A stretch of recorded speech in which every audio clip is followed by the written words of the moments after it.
আসসালামু আলাইকুম সবাইকে welcome to my channel test lifestyle. আজকে আমি তোমাদের সাথে শেয়ার করব মাছের ডিমের রেসিপি।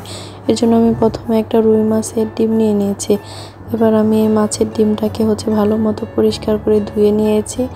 এরপর আমি এটার উপরে লেবুর রস দিয়ে দেব যাতে মাছের কোনো গন্ধ না আসে। এর জন্য আমি লেবুর রস দিয়ে আবার ভালো মতো পরিষ্কার করে নিলাম। এটা রান্না করার জন্য আমি টমেটো আর আলু নিয়ে নিয়েছি।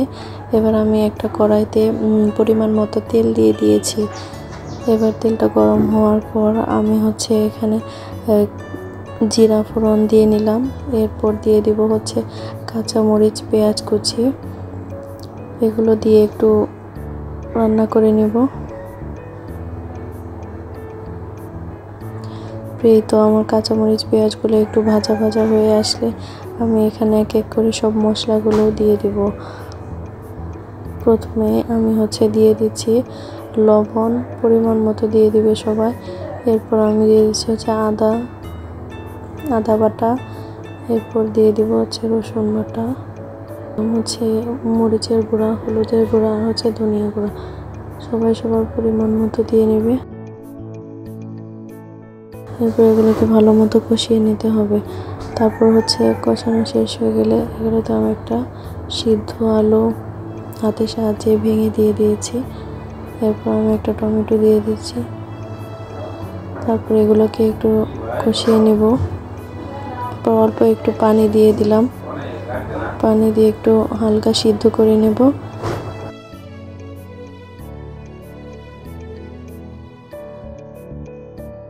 তারপর কিছুক্ষণ হয়ে গেলে আমি এখানে ডিমগুলোকে দিয়ে দিব।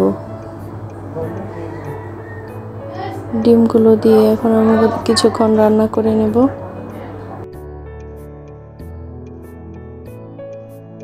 তারপর আমি অল্প পরিমাণে আবার একটু পানি দিয়ে দেব। এরপর এগুলোকে ঢেকে সিদ্ধ করে নেব যাতে ডিমগুলো ভালো মতো সিদ্ধ হয়।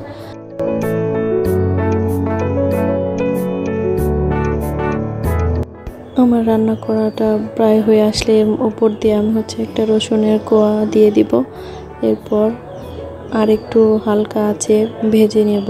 এরপর একটু ভাজা ভাজা হয়ে গেলে, একদম ভাজা করব না, অল্প একটু।